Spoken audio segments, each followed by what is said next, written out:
But the next thing out of my mouth was, okay, but I'm going to die young, because she said I was her little girl. And she said, quit talking like that. And so I thought, what's young mean? Because I was pre-kindergarten age. I was 4 or 5 years old. And that's when I had visions go through either it was the entire focus of my being, or it was going through my consciousness. But I saw 3 images of a woman at different ages. And that happened to be me at the ages I was scheduled to have an NDE.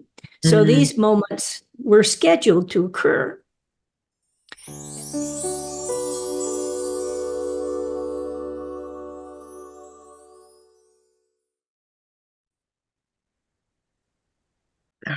Hello, everyone. Welcome to Ascension Gateway. Today, I am super excited. By the way, I am Sharon Sananda Kumara, your host. And today I'm really excited because I'm talking with Janet Tarantino. Am I pronouncing your last name? Okay. And she's had an amazing journey. She's going to share her most recent near-death experience that was super profound for her, it sounds like. So welcome, Janet. Thank you for having me. I'm glad to be here. Yes, thank you. So if you don't mind sharing a little bit about your background, and then let's just dive in. Okay.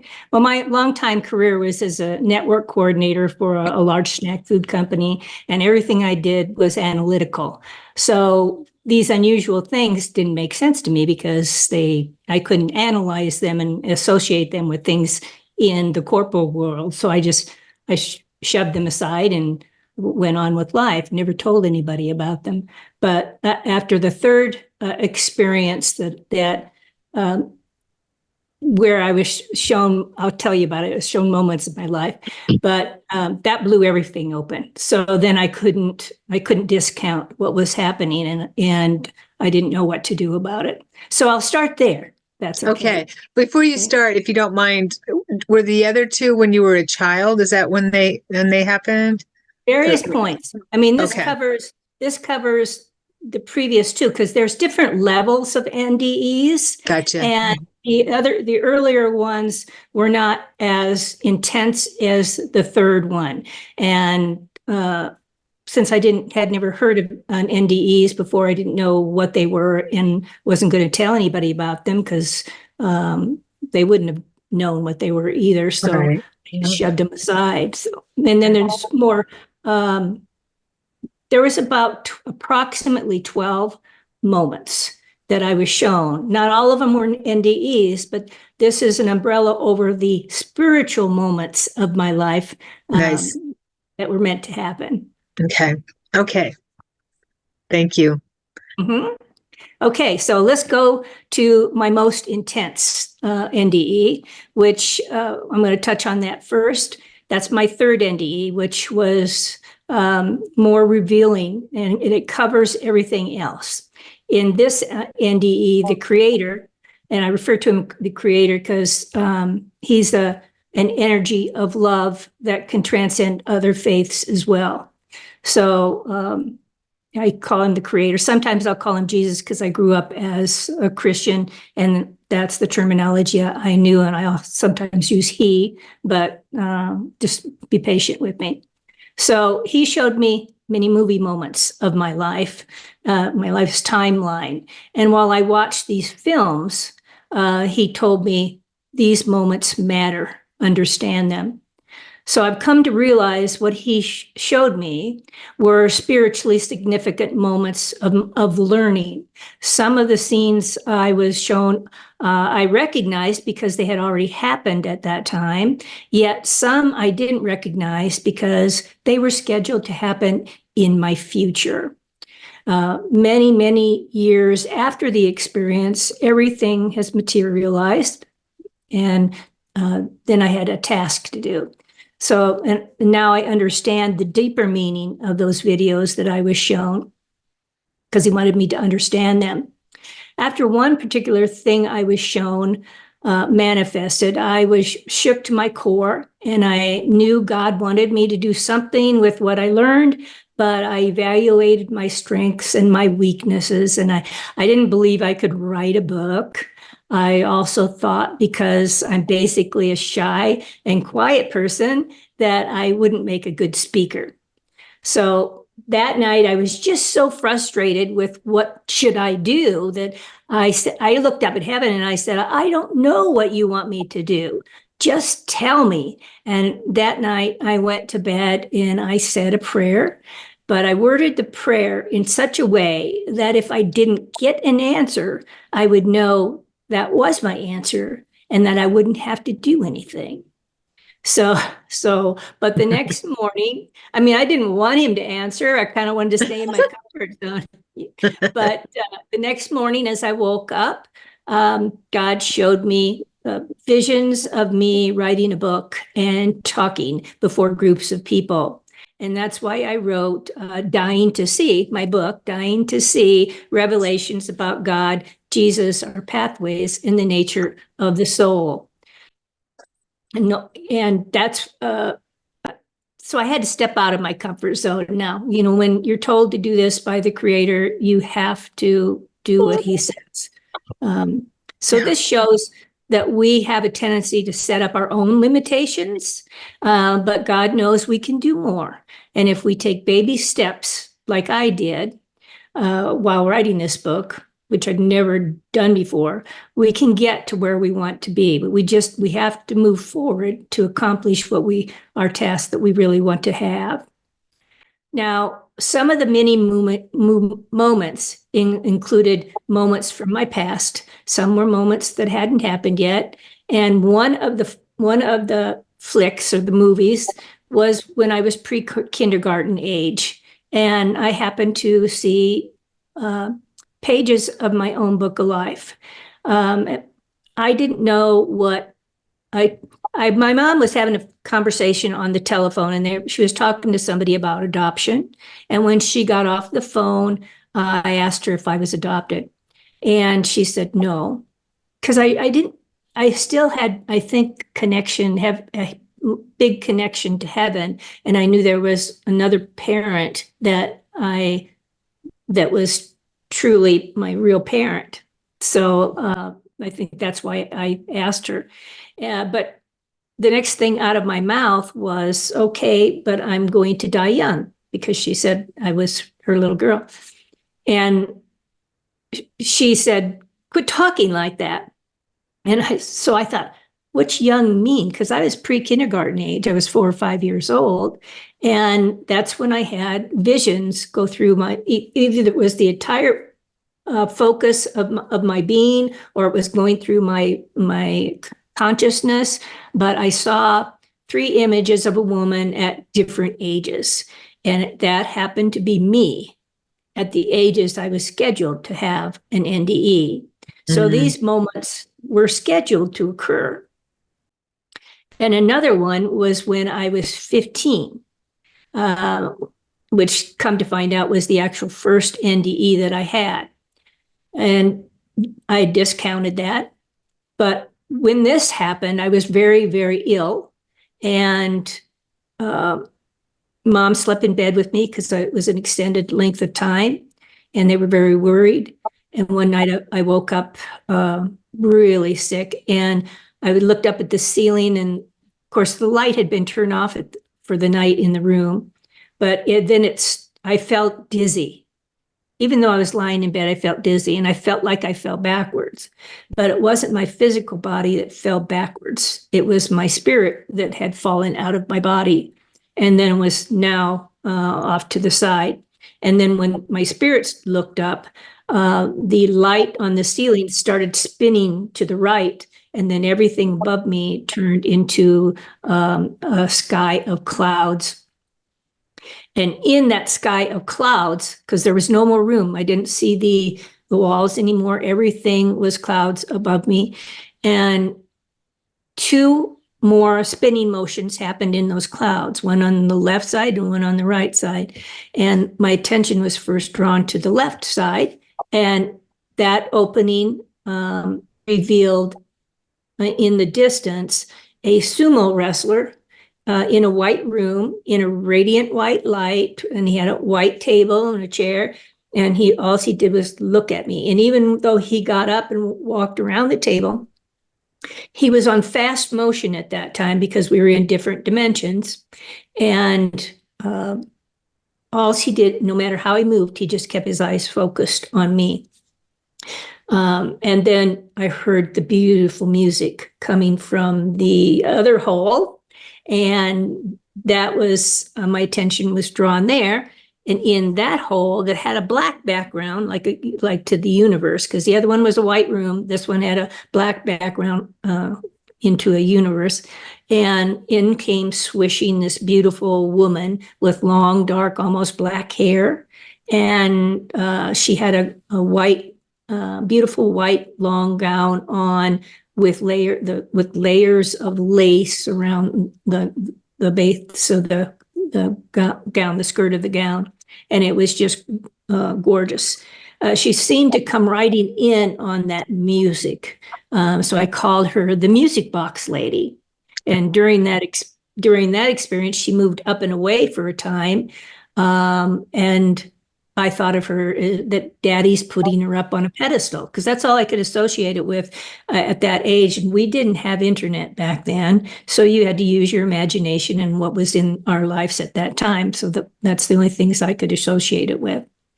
Then when she returned from wherever she went, she and the sumo wrestler had a conversation. And while they were having their conversation, I went and inspected her dress, and I had an experience of my own with that dress. And then when I returned to above my body, and these two beings, then their conversation ended, and they turned into orbs of light, and then flew out of the room. They hovered in the side window. I mean, they went through the wall as if it was air, and nothing was there. And then they hovered in the side window, watching me. One orb left for a while and then came back. So that must have been the music box lady, and leaving the sumo to watch me. And then when she returned, they talked again, and then they left.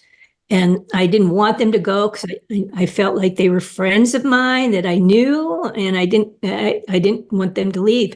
So, but they did, and so then I settled back down in my body and woke up and then got sick again. Mm. So I shoved that aside, didn't tell my mom about it at all because I couldn't associate it with anything in the real world. But I was afraid after that because I could feel the energies above me, but I couldn't see them. So eventually she took me to the doctor, and he had told her that I could have died. I was so dehydrated from the extended length of time because I was so tired of getting sick that I quit eating and drinking. Mm. And he told her to get fluids into me right away. He had asked me to go out in the waiting room while he talked to Mom, but I overheard their conversation when she was talking to my dad later that night. That's how I knew that's what he said. But that sumo wrestler ended up being an angel watcher, and he's my guide. The faith refers to them as angel watchers. That's in the Bible, or we can call them as our guides. So that's why he kept watching me as things proceeded. And then the next one happened many years later when I was a single mother. I think I was in my mid-30s at the time, and my parents had asked to see the kids because after the divorce, I stayed in the Denver area so my children could have easy access to their father. And my parents lived 800 miles away in Idaho, Boise, Idaho. And so we didn't get to see them as often as we liked. And I didn't have the emotional support, other than the telephone during this time frame. But they called and asked if I would let them have the kids for a month. And of course I said yes, because I thought that'd be great. I could have a little bit of time to myself. And I'm glad they did, because that invitation saved them from being in the car when I was going to have the car accident. So when I returned home, I wanted to rest for a couple of days before I went back to work. And I wanted to plant flowers in pots to decorate the big backyard deck that we had, because we love barbecuing out there. So I went, and it was a beautiful, glorious day. No clouds in the sky and then blue sky. So I went and bought my flowers and was on my way home.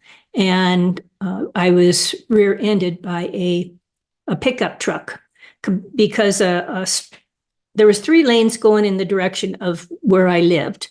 And there wasn't much traffic around at the time. And the cars coming toward my home, they were so far out in the distance when I was leaving the flower nursery that they weren't of a concern. So then I pulled into the middle lane at the light, stopped, and then when that cycled, I went down. There was a hill that went down very steeply, and at the bottom of that hill there was a car in the middle lane, and it seemed to be stopped because I was catching up to it. And so I assessed the situation, and on the left there was a park, and on the right there was just a grassy area.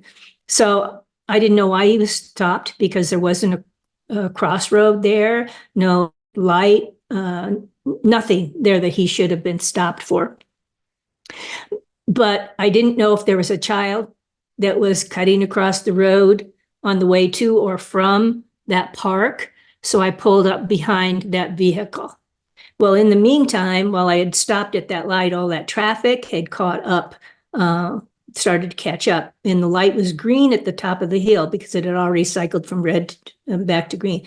And then all this mass of cars started barreling down the hill. And all the lanes were filled, and the vehicle behind me was a pickup truck. Well, that pickup truck, I saw him when I looked in the rearview mirror. I could see he was looking to the right, as if he was either talking to somebody or if he was going to change lanes, but he couldn't change lanes because there was a vehicle there. So I knew he couldn't hit. I knew he couldn't stop, and I knew he didn't notice that we were stopped. And then I thought about my seatbelt, because I hadn't put my seatbelt on. I was going to do it on my way home, and I was only a block to block and a half away from the flower nursery, and I hadn't done it yet. And I knew I didn't have time to do it. So in my mind, I said, oh God, he's going to hit me. And then I heard a voice. I was the only one in the car. I heard a voice say, lay down across the seat and cover your face. And I had visions of, hitting my face on the steering wheel if I was thrown forward. So I did as I was told. I laid down across the seat and I covered my face. And then the impact of the truck crashing into the rear of my car happened. And all I felt like was somebody had bumped the side of my bed. And I thought that wasn't too bad. So I brought my arms down to look up again, and the window above me was shattering in slow motion, creating a beautiful piece of art. But I knew that glass was going to rain down on me at some point, so I covered my face. Then at that point, that collision had pushed me into the car in front of me. And so I was going to be propelled forward then, because that the force of him pushing into me and the quick stop would have forced my body forward. But then all of a sudden I felt a huge arm under my shoulders and another huge arm under my knees. And I was being picked up by some being that I couldn't see. And my spirit then was taken up into the clouds. There was no clouds, but I was taken up into another dimension. And I was looking through clouds, even though in this world it was a cloudless day. But I was looking through a portal into this world, and I was watching the accident scene until everything settled, and I saw a person running across the street toward my car. Then all of a sudden I was snapped back into my body. And I was again laying across the front seat, with my hands over my head. Only my legs were over the steering wheel instead of under the steering wheel. And somebody yelled, "She's been thrown around the car." And they asked me, "Have you been thrown around the car?" And I said, "No," because I was in the position that I was. But I had been, because it was the rear window that had shattered, not the front window. And so my body had knocked down the seat backs, and because they were laying down, and I was in the back seat, and I was very lucky because I had a hatchback that I didn't go over the seat in the back into the hatchback area, because that was totally demolished. So I was lucky that I hit there, and then there was a curve in the back seat where my body had hit.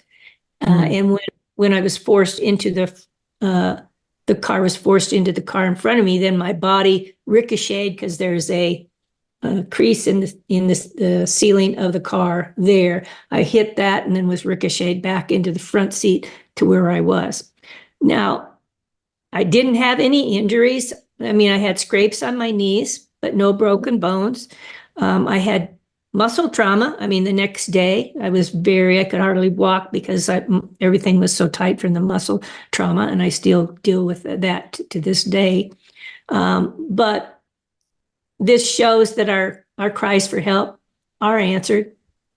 If it doesn't, interfere with our lesson plan, or maybe it is part of our lesson plan, because I find that it interesting that it says in the Bible that I will save you, but then you will honor me. And here I am now talking and sharing my story with people. So I am, in my own way, honoring him.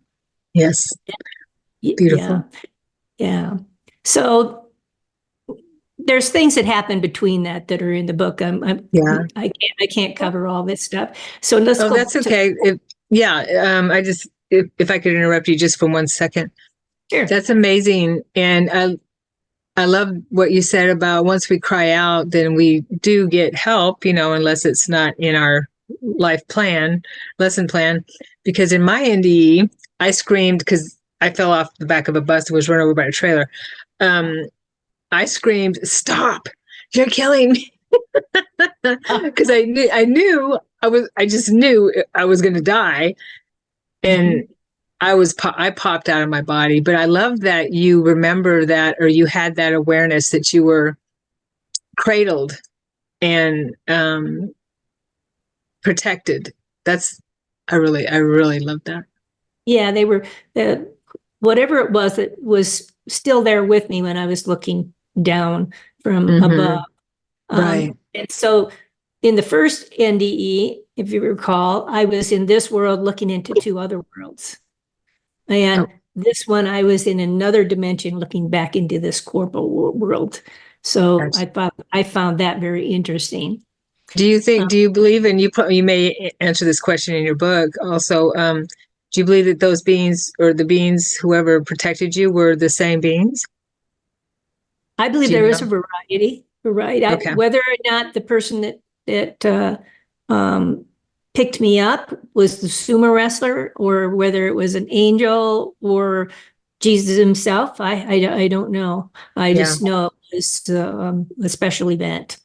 Right. So, yeah. Does it really matter?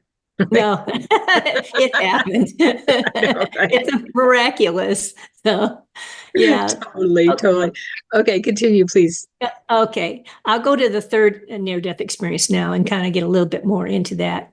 My husband and Gavin and I owned a ranch out in the country at this time. We had been there for many years, and prior to this experience that I'm going to tell you about.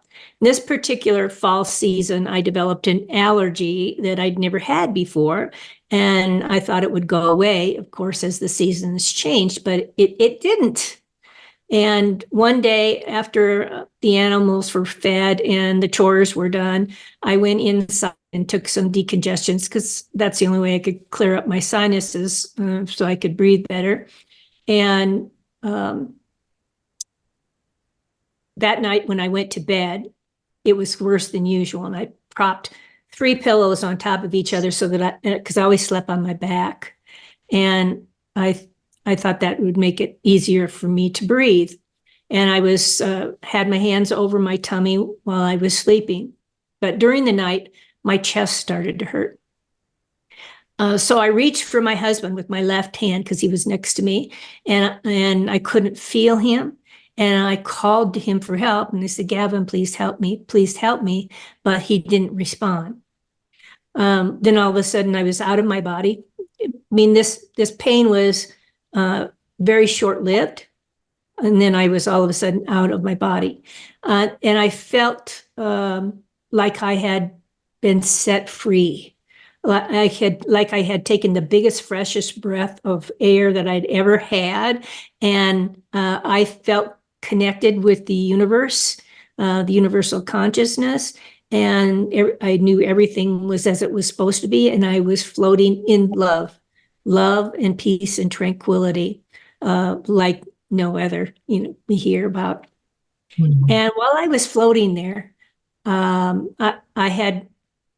I was still kind of on my back, looking up, and kind of at a 45-degree angle, actually.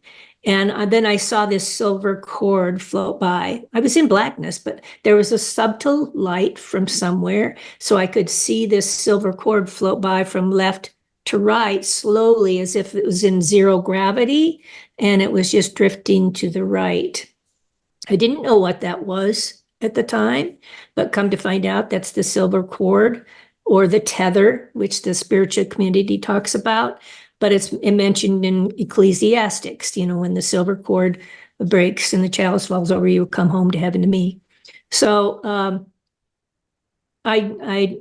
when my eyes drifted over while I was watching that, the silver cord, I noticed a ball of light approaching from off to the right, and it was headed toward my room. But I wasn't concerned about that because I was more interested in what was going on down at my physical body, because I noticed something drifting up out of my physical legs. It was a shimmering blue energy that was drifting up. And just by my desire to see it, I was down at my waistline and was looking at this stuff moving up. And then I went back up to the ceiling area. Actually, it was kind of higher than the ceiling area because the ceiling had all disappeared. And then that blue energy started to drift up to me. And I knew instantly that this was my own share of God's Spirit. We each have a share of the Holy Spirit inside of us, and this was my share. And I knew that. So as it drifted up to me then, because while I was floating, I could feel my energetic arms drifting out to my sides, and they were elongated because they were no longer encapsulated in a physical form. But as this energy drifted up to me, and I was the spirit that had already left the upper part of the body. That's why I could watch this happening. I had stretched to exit the physical form. So this was now pulling up to me, and my arms came in and folded in front of me, and legs pulled up, and then I changed form. I morphed into the shape of an orb or glowing light, because I glowed just like the light that was coming to the room. And my vision went through a fishbowl effect as this happened. And once I was totally in this orb shape, my vision became clear. Well, since I was a child, I had to have glasses. I was borderline blind, and my glasses were Coke bottles. And I had to feel for my glasses every morning. I always made sure they were next to my bed. And all I could see was shapes and colors. I couldn't see any defining features. But during that time frame, I had contacts to wear during the day, but still had to deal with my glasses in the morning. But out of my body, I had perfect vision. And anything that had ailed me at that time was gone. We are perfect once we leave our body. Did you notice that as well in your experience?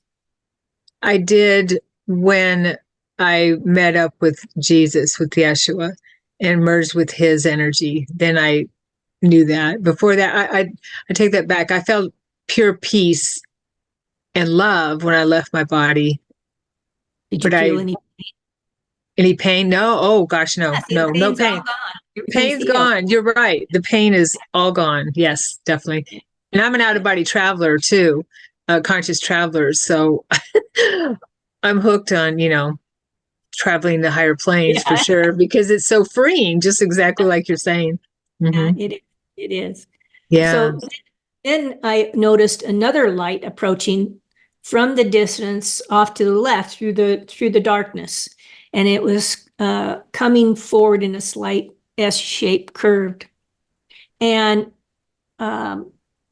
this light, though, in the meantime, whipped into in front of me. And it then suddenly grew up into a light being. I called it a light being at that time, and I'll tell you why. But he had, I couldn't see his face clearly. He was radiated with light, and he had light rays coming out of his heart center.